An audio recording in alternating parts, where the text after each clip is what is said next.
참 예수님, 비가 어느 정도 그쳐서 다행이긴 하지만 너무 오랜 동안 비가 왔기 때문에 우리가 의식하지 못할지라도 우리 마음에 문제가 생길 수 있습니다.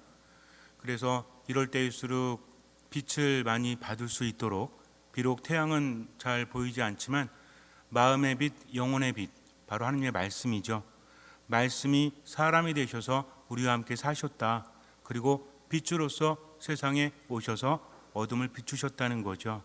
그래서 내 마음, 내 영혼을 비추시는 참 빛이신 예수님을 받아들이는 것, 즉 무엇을 듣는 것? 말씀을 듣는 것입니다. 그래서 말씀은 어두운 내 마음을 비추어 주시고 모든 것을 치유하시고 생기를 불어넣어 주십니다. 그래서 이럴 때일수록 나도 모르게 자꾸만 기분이 우울해지고 부정적인 생각이 많이 들 수 있어요. 가라앉을 수 있다는 것입니다. 이럴 때는 빛이 필요하다는 거죠. 사람도 빛을 많이 보지 못하면 병이 들죠. 굉장히 안 좋아진다고 합니다. 그래서 빛을 자주 봐야 되는데 말씀을 자꾸 듣고 묵상하다 보면 빛이신 말씀께서 내 안에서 활동하시니까, 그래서 요즘같이 마음이 힘들고 영혼이 힘들 때는 더 말씀 안에 어떤 마음으로? 듣는 마음으로. 너무너무 중요합니다. 그래서 제가 죽을 때까지 강조할 거예요. 왜냐하면 듣는 마음이 없다면 말씀을 제대로 받아들이지 못하기 때문에 그래요. 듣는 마음을 잘 이해하고 체험하면 우리는 외쳐야 돼요. 신받다라고 외치진 못할지라도 산삼을 발견한 것보다 더 크기 때문에 그렇습니다. 삶의 많은 문제들이 해결될 것이고 내 안에 기쁨 행복을 찾을 수 있기 때문에 그래요. 근데 아무리 많이 안다고 할지라도 이 듣는 마음을 잘 이해하지 못하면 삶은 좀처럼 나아지지 않습니다. 하느님께서 원하시는 것은 듣는 마음이에요. 성경에서 들어라 이런 이야기가 굉장히 많이 나오죠. 하느님과의 관계 안에서 듣는 사람만이 하느님 안에 머물 수 있기 때문에 그렇습니다. 요즘에는 제가 많이 그러지 못하지만 예전 본당에 있을 때만 해도 강아지를 데리고 산에 자주 갔었어요. 거의 매일 가다시피 했습니다. 혼자 가기보다는 그래도 강아지와 함께 가는 게 좋아서, 그래서 제가 원래는 밖에서 키우는 개 외에는 잘 키우지 않았거든요. 예전에는 개는 밖에서 사람은 안에서 살아야 한다는 그런 확실한 의식을 가지고 사는 그런 사람이었어요. 근데 어느 날 가만히 보니까 친밀도가 너무 강하지 않다는 거죠. 밖에서 키우는 개는 주인을 잘 따르긴 하지만 생활을 함께 하진 않죠. 여러분들은 어떻습니까? 가끔 그런 생각하지 않으세요? 나 혼자만의 시간을 가지고 싶다. 집에서 커피 한 잔 마시고 조용히 책 읽고 공부하든 뭘 하든 혼자만의, 아무의 간섭도 받지 않고 혼자 좀 지냈으면 좋겠다. 그러면서 음악을 들으면서 한가로이 시간을 보내면 참 행복하겠다라는 생각하시죠? 맨날 해보세요. 행복한지.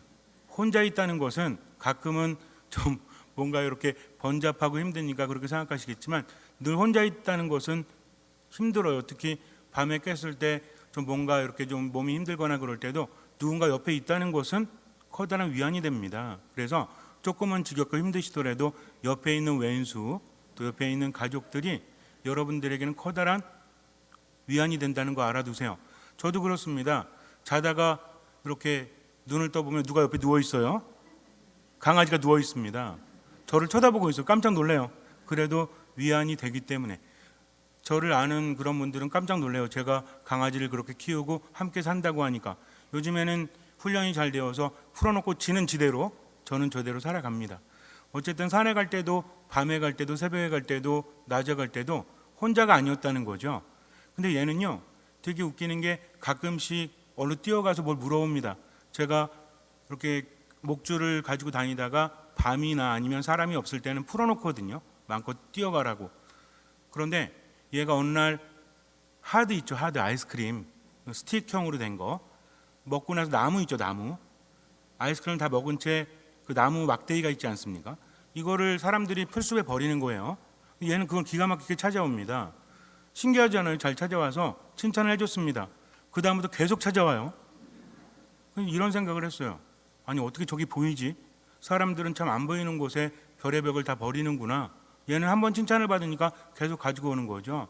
그만하라고 해도 알아듣질 못해요. 그런데 어느 날 가다가 얘가 딱 멈추더니 좀 이렇게 몸을 움츠리면서 공격적인 자세를 취합니다. 제가 끌어도 안 가는 거예요. 아, 말 진짜 안 들어. 가자니까. 그래도 버팁니다. 왜 그러지 하고 뭘 보나 하고 이렇게 봤더니 뱀이 이렇게 있는 거예요. 저는 그 뱀을 못 봤습니다.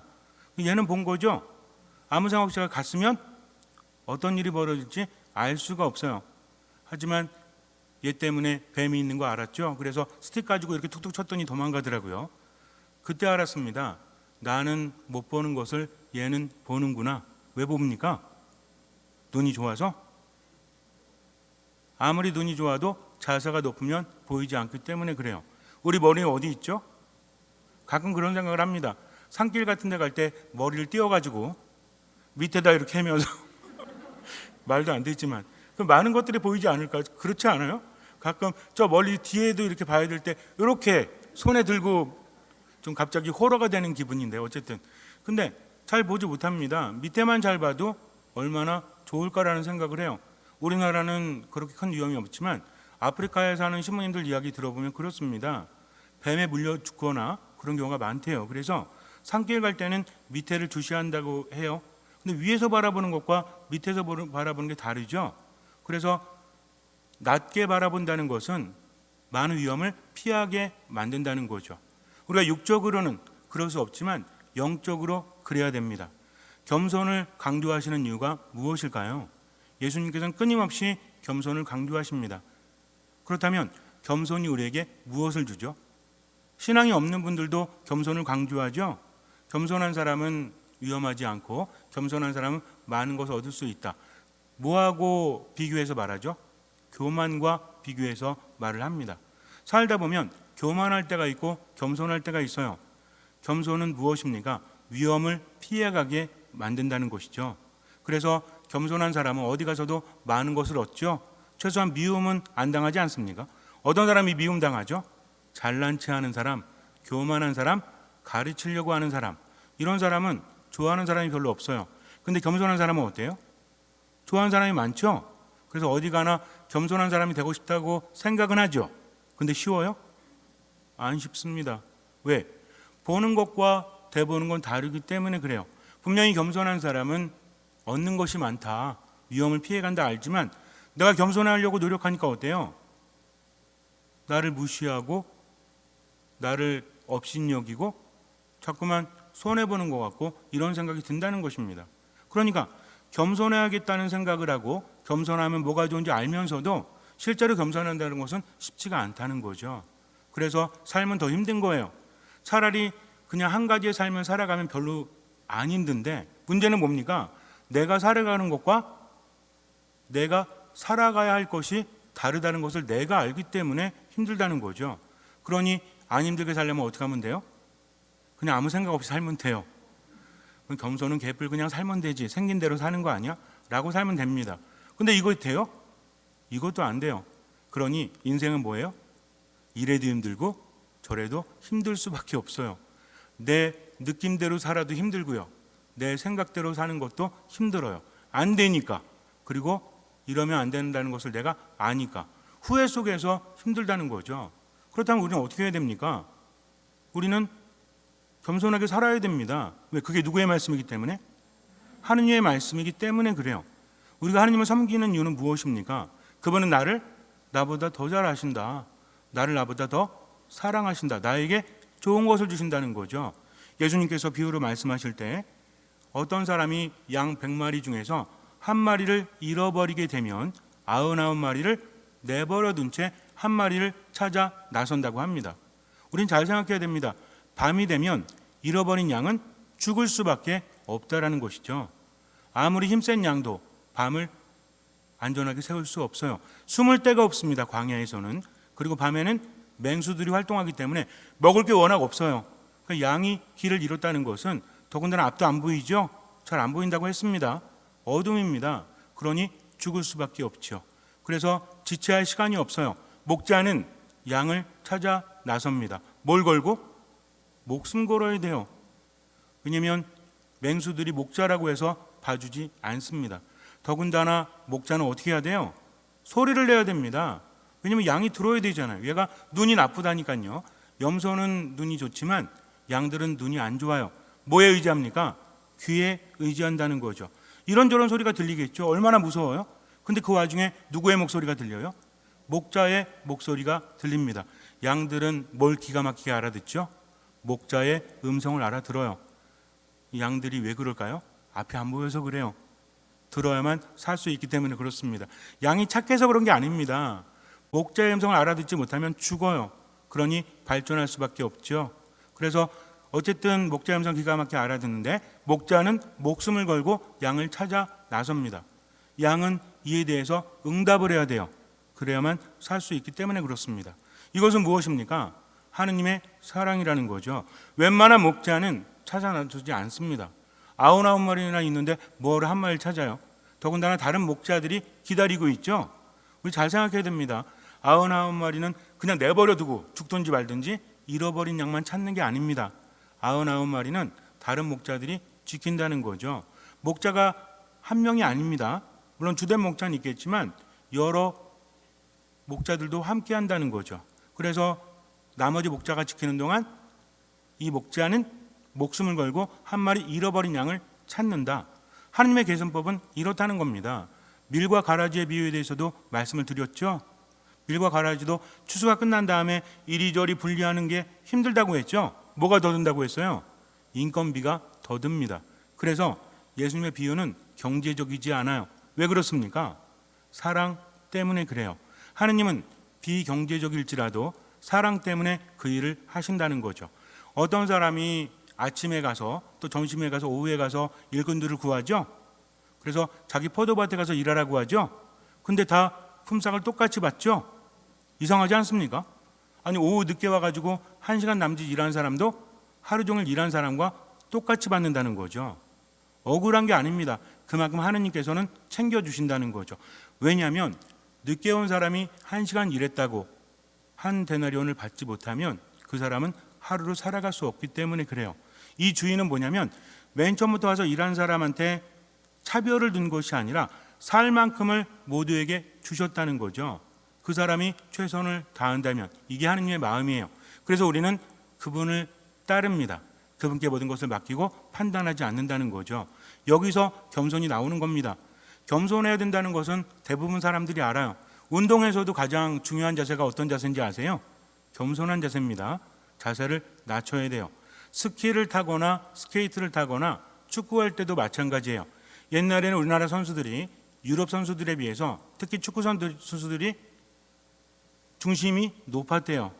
그래서 툭 쳐도 넘어졌다고 합니다. 드리블도 제대로 하지 못했대요. 요즘에는 그렇지 않다고 합니다. 많이 성장해서 자세가 낮아졌다는 거죠. 어떤 자세든 그렇죠. 여러분들 자전거 대회하는 거 보셨어요? 뚜르드 프랑스 이런 거 보면 어떻습니까? 밑에 내려갈 때 기도만 하시니까 잘 안 보실지 모르겠지만 밑에 내려갈 때 자전거에 짝 붙습니다. 왜 그런지 아세요? 바람의 저항을 덜 받기 위해서. 시속 뭐 50km, 60km 막 이렇게 나가요. 굉장히 위험하죠? 그럼에도 불구하고 자세가 낮으니까 저항을 받지 않고 나아갈 수 있다는 겁니다. 스키 배울 때도 뭐라 그래요? 무서우면 우리가 어떻게 합니까? 내려갈 때 스키 탈 때 지그재그로 가죠? 일자로 가면 돼요? 안 돼요? 안 될 거 없어요. 하지만 일자로 가다가 어떻게 됩니까? 큰일 납니다. 자기만 다치는 게 아니라 다른 사람도 다치게 하죠. 그래서 이쪽으로 갔다가 저쪽으로 갔다 이렇게 하잖아요. 여러 가지 자세가 있죠. 그런데 처음에 배울 때는 어떻습니까? 위험하면 무서우면 어떻게 하죠? 들어버리잖아요. 들으면 어떻게 돼요? 다리는 앞으로 나가는데 상체는 위로 올라가니까 뒤로 자빠질 수밖에 없죠. 그래서 뭐라고 합니까? 겸손해야 돼. 자세를 낮춰. 그럼 어떻게 하는지 아세요? 머리만 낮춰. 그러니 어때요? 더 힘들죠. 한번 생각해 보세요. 뭘 낮춰야 됩니까? 허리를 낮춰야죠. 그래서 이렇게 말합니다. 야, 머리만 낮추면 힘들잖아. 그러니까 허리를 낮춰. 그러니까 어떻게 해요? 머리하고 허리만 낮춰. 그러니까 이게 아느냐 모르냐가 굉장히 중요한 겁니다. 낮추라고 하니까 자기 시선만 낮추는 거죠. 우리 보고 겸손하라고 하니까 어떻습니까? 억지로 겸손한 거죠. 겸손해야만 손해 안 보고 겸손해야만 하느님께 은총 받을 수 있다라고 하니까 힘든 자세로 고개만 낮추니까 너무 힘든 겁니다. 이것은요 얼마 버티지 못해요. 뭐라고 합니까? 하느님 말씀대로 살아봤는데요 너무너무 힘들어요. 차라리 그 말씀 실천 안 하는 게 나아요. 라고 판단합니다. 내가 신앙생활 몇십 년씩 했는데도 불구하고 그렇게 열심히 기도했는데 안 바뀌거든요.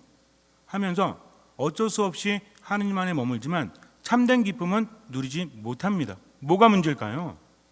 이 사람의 신앙은 참 신앙이라고 말하기에는 좀 문제가 있다는 거죠. 신앙은 무엇입니까? 다른 본당은 몰라도 우리 본당 신자들은 다 대답할 수 있어야 돼요. 믿음은 어디서 온다고 그랬죠? 들음에서 온다고 했습니다. 신앙은 주님의 말씀을 듣고 주님과 함께 지금 여기에 머무는 겁니다. 이게 실제적이라는 거죠. 아무리 하느님 안다고 생각할지라도 서로 간의 관계가 없다면 참된 믿음이 아니기 때문에 그래요. 하느님이 계신 곳에 기적이 일어납니다. 하느님은 어디 계십니까? 지금 여기에 나와 함께. 근데 무엇이 있는 사람에게? 믿음이 있는 사람에게. 그래서 기적은 하느님께로부터 오지만 그 기적을 가능하게 하는 것은 우리들의 믿음이라는 거죠. 믿음은 혼자 이루어질 거다. 신념을 갖는 게 아닙니다. 하느님께서 나와 함께 하심을 믿는 거죠. 어떤 마음으로? 듣는 마음으로. 듣는 마음을 모르면 이게 안 된다니까요. 그래서 스키를 가르칠 때 이렇게 말합니다. 무릎을 낮춰. 옆에서 자세히 보면서 그렇게 알려줍니다. 너는 무릎이 낮은데 허리를 좀 더 낮춰. 근데 무릎을 낮추잖아요. 허리는 낮아질 수밖에 없어요. 머리도 낮아질 수밖에 없습니다. 옆에서 가르치는 대로 듣고 하는 거죠. 이제부터 쉬워요? 안 그래요. 힘듭니다. 왜?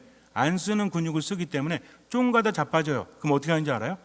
그냥 내 마음대로 탈래. 그러니까 어떻게 돼요? 메뚜기가 되지. 메뚜기가 뭔지 아세요? 우리 어르신들은 스키장 많이 안 가보셨는지 모르겠지만 메뚜기가 뭐냐면 이게 메뚜기예요. 이게. 이것도 삼각 형태로 잡아야 되거든요. 그러니까 무서우니까 이렇게 이러고 있는 겁니다. 그러면서 밑에서 보잖아요. 그럼 루프에서 메뚜기들이 쭉 내려오고 있어요. 제대로 타지도 못하면서 잘 탔다. 그러면서 어때? 고난이도 코스 가가지고 난 높은 데서 탔다는 거죠. 굉장히 위험한 겁니다. 제대로 즐길 수 없다는 거예요. 처음엔 다 힘듭니다. 자전거도 마찬가지예요. 제대로 자세를 잡는다는 건 너무 힘들어요. 모든 운동이 다 그렇습니다. 아마추어는 하다가 자기 마음대로 해요. 나 안 할래. 그러니까 들을 필요가 없죠. 하지만 프로들은 어떻습니까? 옆에서 코치가 끊임없이 말해주죠. 그럼 어떻게 해요? 끊임없이 듣습니다. 이미 알고 있다고 할지라도 내가 잘못할 때마다 말해준다는 거죠. 신앙도 마찬가지입니다. 듣는 마음을 한번 가졌다고 해서 모든 것이 이루어지는 게 아니죠. 주님, 저 듣는 마음 가졌습니다. 근데 왜 힘들까요? 당연히 힘들죠. 아직 근육이 형성되지 않았기 때문입니다. 최고의 선수라고 해서 코치가 없어요? 그렇습니까? 골프든 어떤 운동이든 최고의 선수 옆에도 코치가 있죠. 최고의 선수가 몰라서? 아닙니다. 스스로를 바라볼 수 없기 때문에 옆에서 끊임없이 말을 해준다는 거죠. 믿음도 이것입니다. 내가 한번 믿음 가졌어요. 듣는 마음 가졌어요. 모든 게 이루어집니까? 그렇지 않다는 거죠. 인생은 무엇입니까? 함께 살아가는 거죠. 내가 하느님 한 번 만나서 그냥 한 번으로 이루어진다면 좋겠지만 그렇지 않아요. 진짜 행복한 건 하느님께서 나와 함께 하시기 때문이라는 거죠. 잘 되는 것도 있고 안 되는 것도 있어요. 그러나 끊임없이 어떤 마음으로? 듣는 마음으로 하느님 안에 머물게 되면 영적인 근육이 생겨납니다. 성장할 수밖에 없다라는 거죠. 삶은 여전히 힘들어요. 그러나 삶이 변화됨을 체험하기 때문에 힘겨운 가운데서도 희망과 지혜를 안고 있다는 거죠. 어떤 사람이? 듣는 사람이. 이런 사람이 겸손한 사람이에요. 예수님 말씀하십니다. 어린이처럼 회개하지 않으면 뭐라고 하십니까? 내가 진실로 너희에게 말한다. 너희가 회개하여 어린이처럼 되지 않으면 결코 하늘나라에 들어가지 못한다 라고 하십니다. 어린이는 요즘과 다르다고 했죠. 당시에는 사람 취급을 못 받았습니다. 지금은 어린이는 어른들의 미래요, 어린이들은 천사요 이렇게 말하지만 당시의 어린이는 그냥 사람 취급을 못 받는 아직은 미완성된 존재입니다. 물론 부모는 사랑하죠. 이걸 이야기하는 게 아닙니다. 아직은 자기구실을 할 수 없기 때문에 심지어는 부모가 자식을 죽일 권한도 있어요. 죽인다는 게 아닙니다. 요즘에 그 아랍 보면 그런 거 있잖아요. 딸을 아버지가 죽이라고 하죠. 이런 얘기 가끔 들어보셨어요? 뉴스에서. 딸이 여인의 도리를 지키지 않으니까 이슬람에서 굉장히 강하게 여자들을 압박하잖아요. 그래가지고 남자 몇 명이 막 죽이고 그러지 않습니까? 이게 왜 그런지 아세요? 그걸 왜 용납하는지 아십니까? 국법에서 어기고 있다고 할지라도 그들의 관습 안에서 그것이 아직까지 남아있기 때문에 그래요. 부모가 자식을 마음대로 할 수 있다는 의식이 남아있기 때문에 그래요. 2000년 전에 어땠겠습니까? 더 그랬겠죠. 그렇다고 해서 모든 부모가 자식을 죽인다 이런 거 아닙니다. 잘 이해하셔야 돼요. 즉 어린이라는 존재는 지금처럼 순수하거나 뭐 이런 존재가 아니라 부족하고 보잘것없고 작은 존재라는 거죠. 근데 예수님께서는 아주 충격적인 말씀을 하십니다. 어린이처럼 회개하지 않으면 어디 갈 수 없다? 하늘나라에 갈 수 없다. 기본적으로 유대인들은 어떤 사람이 하늘나라 간다고 했죠? 하느님께 선택받은 사람들, 율법을 지키고 하나님의 뜻대로 살아가는 사람들이 하늘나라에 간다고 생각을 합니다. 근데 예수님은 어떤 사람? 우리가요 예수님 말씀을 너무 편안하게 듣고 있어가지고 자연스럽게 듣고 있지만 예수님의 말씀이 얼마나 충격적인지 아세요? 사마리아 사람, 착한 사마리아 사람, 유대인들은 사마리아 사람과 상종도 안 합니다. 근데 사마리아 사람을 비유로 드는 거예요. 얼마나 충격적이겠습니까? 그럼에도 이 말씀을 받아들여야 한다는 거죠. 신앙이 쉬운 건지 아십니까? 내 삶과 정반대의 것을 나에게 말씀하실 때 내가 듣느냐 듣지 않느냐. 실제로 수많은 사람들이 예수님 따르다가 돌아갔죠. 아니 도대체 못 알아먹겠어. 이렇게 어려워서야 어떻게 알아들을 수 있어? 그게 말이 돼? 근데 우리도 똑같아요. 그분께서 말씀하시잖아요. 아유 뭐 좋은 말씀인지 알지 뭐. 아유 근데 뭐 그렇게 주님 안에서 듣는 마음으로 사람을 살리라고 말해도 어떤 말을 할 때 3번 이상 생각을 하라고 말해도 아무 생각 없이 말해가지고 사람들 마음 아프게 하죠. 그러면서 뭐라고 합니까? 사람 사는 게 다 그렇지. 그럼 뭐예요? 그냥 그렇게 살다가 그렇게 가는 겁니다. 예수님 뭘 요구하십니까? 결단을 요구하신다는 거죠. 내가 열심히 하면서 실수하거나 열심히 하면서 넘어지는 거 어쩔 수 없어요. 근데 이미 스스로 판단하고 있죠. 사람 사는 게 다 그렇지 뭐. 아유 그냥 이런 말도 저런 말도 다 하는 거지. 이건 최선이 아니라는 겁니다. 주님은 무엇을 보십니까? 마음을 보십니다. 어떤 사람은 아침부터, 어떤 사람은 오후에, 어떤 사람은 저녁에 일을 하러 가요. 그 사람 처지에 맞게 하는 거죠. 이것을 아시는 분은 오로지 하느님 뿐이십니다. 중요한 건 뭐냐면 어린이의 겸손함이라는 것은 어떤 마음이다? 듣는 마음이라는 거예요. 애들이 나는 어린이니까 순수하니까 겸손하니까 이렇게 생각하지 않습니다. 어린아이들은요 누구의 말씀을 들어요? 부모님의 말씀을 듣습니다. 스스로 판단하지 않는다는 거죠. 어떤 경우라고 할지라도 어때요? 애들이라고 해서 다 그런 건 아닙니다. 이때 아이들은 그럴 수밖에 없어요. 요즘 애들은 하라고 해도 안 해죠? 그렇지 않습니다. 옛날에는 그랬다가 큰일 납니다. 우리나라도 어땠어요? 조금 나이가 되면 아빠 엄마 그랬어요? 조선시대 때 아버님 어머님 이러면서 막 경어 썼잖아요. 그게 어쩔 수 없었다는 거죠. 그때 사춘기가 어디 있습니까? 남자아이들은 몇 살 이상이 되면 뭐 해야 돼요? 사서상경 띄고 뭐 해야 되죠? 여자아이들은 뭐 해야 돼요? 물론 양반들은 뭐 수도 놓고 엄마한테 한글도 배우고 뭐도 배우고 이랬지만 뭐 정말 뭐 중민이나 천민들은 맨날 일해야 됐잖아요. 아이들은 어떻습니까? 점점 어른이 되어가는 과정이었다는 거죠. 그러면서 뭐예요? 부모님 말씀을 듣습니다. 그리고 부모님을 공경한다는 거죠. 내 뜻과 다르다고 할지라도 그 말씀을 들을 수밖에 없어요. 이것이 어린아이의 겸손하며 듣는 마음이라는 거죠. 우리도 마찬가지입니다. 그러다 보면 성장한다는 거죠. 지금은 힘들어도 내일 모레는 달라집니다. 왜? 겸손의 근육이 붙기 때문에 그래요. 그래서 스스로 판단하고 자기 마음대로 하는 사람은 10년을 운동해도 프로가 될 수 없는 겁니다. 그러나 프로는 뭐가 달라요? 근데 여러분들 프로 되라는 소리가 아닙니다. 우리는 뭐에 프로가 돼야 돼? 골프, 스키, 스케이트, 축구, 신앙의 프로가 돼야죠. 어떻게 하면 돼요? 코치이신 스승이신 그분의 말씀을 언제 들으면 돼? 지금 들으면 돼요. 듣다가 실수하면 또 들으면 됩니다. 그래서 뭐 하지 마라? 판단하지 말라는 거죠. 저는 해도 안 됩니다. 이 소리 코치가 특히 제일 싫어하는 소리예요. 안 되지만 해볼게요 하면서 하다 보면 성장하기 때문에 그래요. 그래서 우리는 판단하지 않고 지금 그분의 말씀을 듣고 살아갈 뿐입니다. 이게 뭐예요? 이게 겸손이라는 거죠. 잠시 눈을 감으세요. 주님 안에서 겸손은 듣는 마음입니다. 듣는 마음이 기적을 일으킨다는 것이죠. 듣는 마음은 무엇입니까? 온전한 신뢰입니다. 내가 할 수 있겠어? 여태까지 내가 살아오면서 이게 안 됐는데? 이것은요, 나만 바라보는 거죠. 그건 겸손이 아니라 교만입니다. 진짜 겸손이라는 것은 자기 비하가 아닙니다. 중심이 잡혀야 됩니다. 나는 못났습니다. 자기 비하가 겸손이 아니에요.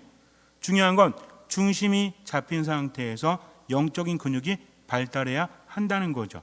우리는 사람들을 바라보지 않고 하느님을 바라봅니다. 때로는 무시당해도 하느님 바라보면서 힘을 내면서 당당하게 살아갈 수 있는 것이죠.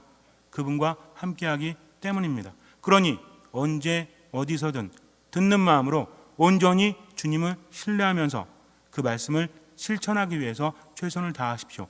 주님께 치유받고 주님께 힘을 받고 주님의 말씀대로 지금을 살아가십시오. 주님께서는 그 믿음을 보시고 우리 삶에 놀라운 기적을 일으켜 주실 것입니다. 아멘.